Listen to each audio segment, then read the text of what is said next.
Hey, what's up guys? Welcome back to another video.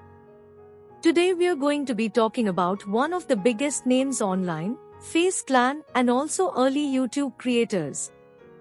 Destiny and Jidion had an interesting conversation about their dying brands.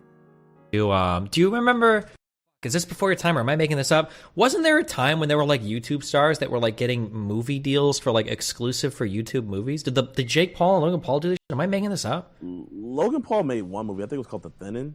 Okay. Yeah. I thought there was like YouTube Red show. Didn't Vsauce had like a Mind something series for like a YouTube Red series? I thought that and like PewDiePie had one. PewDiePie had one. Liza Koshy had this show. Like multiple people had it, but like did they just give up on it? Not even that. Like they're whack. You know what I mean? Like they're corporate friendly. Like bro, we're over here getting arrested. We're using remote control balls during PGA tours on Rory McIlroy, sneaking into events, putting pictures next to Mona. Like you know what I mean? Like sure, I probably wouldn't get the okay from corporate, right? Exactly. Like YouTube would have been bricks, but like after we did it and it showed, you know, even YouTube commented, they were like, "Oh man, so sad to see the series ends." Like I know so many people had like their eyes on it. You know what I mean? But yeah. So we and Nico, we decided not to worry about a sponsor because we were like, okay, doing it our way. Like whenever we go to negotiating with like these streaming services or whatever, we can just like be like, listen, we did it our way, and we have the results here. So y'all just have to trust us. You feel me? Yeah. Do you think you'd do it again if you couldn't get a sponsor for it? Do it like a season 2? Yeah, if you couldn't get a sponsor, would you guys go out of pocket again? Oh, bro, we would so easily get a sponsor. It wouldn't even be funny how easy we could get one. Oh, okay. Like not like, 'cause bro, like people are like they have to like all these corporate heads. They have to see. They have to see the concept, yeah. So if you've got a successful season 1, then they'll greenlight you for Exactly. Oh my gosh, there was this one. Ah man, it's such a good example. But there's like there's so many different things where like they do something and then like they show them and then it's like, okay, yeah, you can do whatever. Like even with FaZe, like all the people they would sign is like Snoop Dogg. Like they think, oh, if we get Snoop Dogg, that'll be lit, and everybody will like be like, oh, FaZe is on top. Yeah. But it's like, no offense, but like no one gives a fuck about Snoop Dogg. You know what I mean? Or they could, but they didn't even like utilize him well. Like it was like he would turn on a stream every now and then and just sit in front like smoking, like playing a game for like 6 hours and then go away, and it's like, what the fuck was the point of this? Like, yeah, corporations need to do a much better job at like utilizing talent that they buy rather than just expecting that like it's the 90s or 80s and you can just like buy a big name and throw them somewhere and people are automatically going to get hype. Like a lot of the time those celebrity acquisitions are just like cringe as fuck and nothing actually comes from it. You know what's crazy? FaZe, all they would do with their big people, you know the first thing they would do with every single one of them? What? They would make an announcement video, right? So they'll be like FaZe Snoop Dogg, FaZe Bronny, FaZe Offset, FaZe Lil Yachty. And then the first video that they would do with them is a What's in the Box challenge. Like, look it up right now. Look up FaZe What's in the Box challenge. They would do that with them, and they would never do another video with them again. Yeah. And these people are just eating up their stocks. It's the funniest shit. Yeah, I'm seeing it, yeah. And all those videos that they did. Oh my God, and it's funny too because when I look at this, you can see the disconnect in market so much, right? So like, crazy What's in the Box. This is a video with FaZe Banks, and it got 5 million views, probably because he's like more community relevant. And then they're buying Snoop Dogg, and they're like, oh, I bet that dude's gonna do crazy, and it does 3 million views. It does less than Banks, right? Because they're misappropriating their budget so much, and they're just buying talent their fan base like just doesn't care that much about, right? Yeah. Yeah. And they did it with Lil Yachty. They did it with Offset. It was just the same shit. Yeah, I see, yeah. 3 million is still good. 3 million is okay. But I mean, it's funny that like, who's more popular society-wise? Like FaZe Banks or Snoop Dogg, right? You'd expect that like Snoop Dogg would do crazy crazy views or whatever, right? But bro, if I have Snoop Dogg on call, I'm doing a hotbox session with him. You know what I mean? Like I'm doing. You got to do something. You got to do something better than that, though, because I feel like everything, like Snoop Dogg smokes. Here it is. It's got to be. You got to use him in some.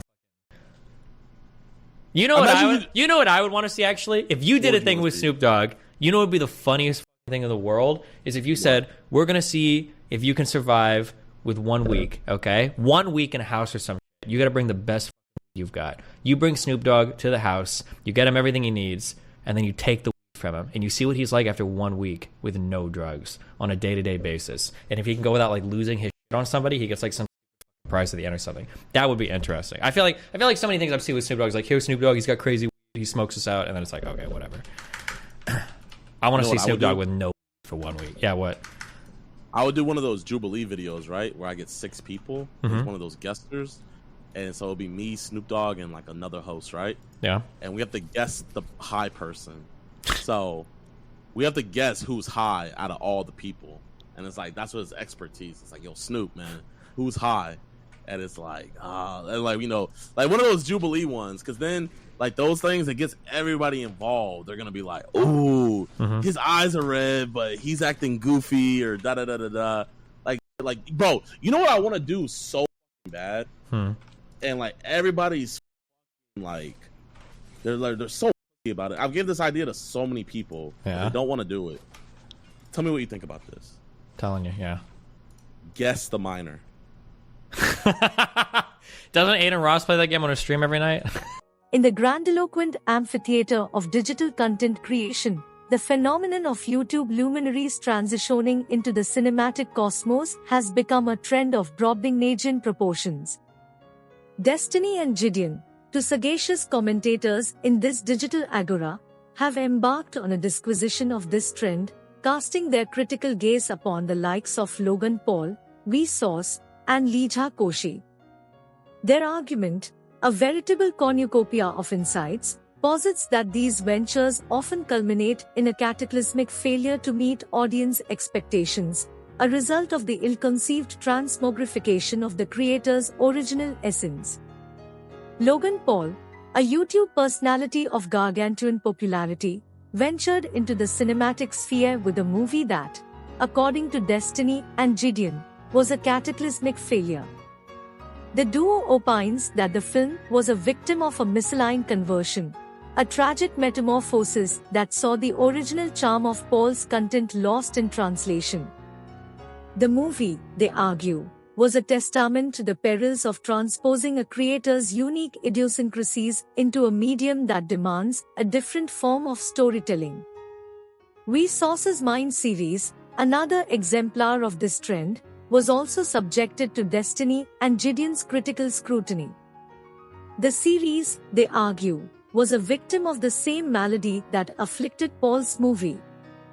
The intellectual profundity and idiosyncratic humor that characterized Vsauce's YouTube content were, the content, conspicuously absent in the Mind series. The result was a product that bore the Vsauce moniker but lacked its distinctive spirit. Leija Koshi's show, another casualty of this trend, was also dissected by Destiny and Jidion. They argue that the show was a victim of a corporate-friendly approach that prioritized sponsor appeasement over creative authenticity. The show, they contend, was a far cry from the spontaneous and unfiltered content that endeared Koshi to her YouTube audience.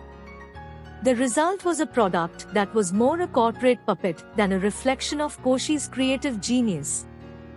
Destiny and Jidion's critique of these ventures is not merely a denunciation of their failures but a call to arms for creators to resist the allure of the cinematic sphere. They argue that the essence of a creator's content is often lost in the process of conversion, resulting in a product that fails to resonate with the creator's original audience. The duo contends that creators should prioritize their creative authenticity over the allure of cinematic ventures. The duo's critique of the corporate-friendly approach of these ventures is a scathing indictment of the commodification of creativity. They argue that the pursuit of sponsor appeasement often results in a dilution of the creator's original essence, resulting in a product that is more a corporate puppet than a reflection of the creator's creative genius. The duo contends that creators should resist the allure of corporate sponsorship and prioritize their creative authenticity. Destiny and Jidion's own experience of creating content their way, without worrying about sponsors, serves as a testament to the viability of their argument. They argue that their success is a result of their commitment to their creative authenticity, a commitment that has allowed them to resonate with their audience in a way that the aforementioned ventures failed to do. The duo contends that their approach is a viable alternative to the corporate-friendly approach that has resulted in the failure of many cinematic ventures.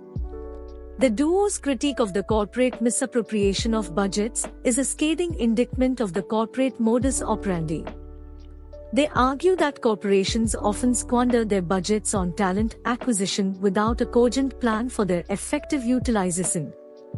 The result, they contend, is a disconnect between the talent and their fan base, a disconnect that is detrimental to the corporation's bottom line. The FaZe Clan's acquisition of Snoop Dogg, according to Destiny and Jidion, is a prime example of this corporate misappropriation. They argue that the clan squandered their budget on acquiring Snoop Dogg without a cogent plan for his effective utilization. The result, they contend, was a disconnect between Snoop Dogg and the clan's fan base, a disconnect that was detrimental to the clan's bottom line. Destiny and Jidion's critique of the FaZe Clan's utilization of Snoop Dogg is not merely a denunciation of their failure but a call to arms for corporations to rethink their talent utilization strategies. They argue that the clan's failure to effectively utilize Snoop Dogg was a result of their lack of a cogent plan, a lack that resulted in a disconnect between Snoop Dogg and the clan's fan base. The duo's brainstorming session for more efficacious utilization of Snoop Dogg is a testament to their creative ingenuity. They propose a plethora of ideas, ranging from leveraging Snoop Dogg's musical prowess to capitalizing on his charismatic persona. The duo contends that these ideas, if implemented, could bridge the disconnect between Snoop Dogg and the clan's fan base. One of the ideas proposed by Destiny and Jidion is to leverage Snoop Dogg's musical prowess. They argue that the clan could create content that showcases Snoop Dogg's musical genius, content that would resonate with both Snoop Dogg's fan base and the clan's fan base. The duo contends that this approach could bridge the disconnect between Snoop Dogg and the clan's fan base. Another idea proposed by Destiny and Jidion is to capitalize on Snoop Dogg's charismatic persona. They argue that the clan could create content that showcases Snoop Dogg's charismatic persona, content that would resonate with both Snoop Dogg's fan base and the clan's fan base. The duo contends that this approach could bridge the disconnect between Snoop Dogg and the clan's fan base. In conclusion, Destiny and Jidion's disquisition on the trend of YouTube stars transitioning into the cinematic sphere is a compelling critique of the perils of this trend. They argue that these ventures often result in a failure to meet audience expectations, a result of the ill-conceived conversion of the creator's original essence. The duo contends that creators should resist the allure of the cinematic sphere and prioritize their creative authenticity.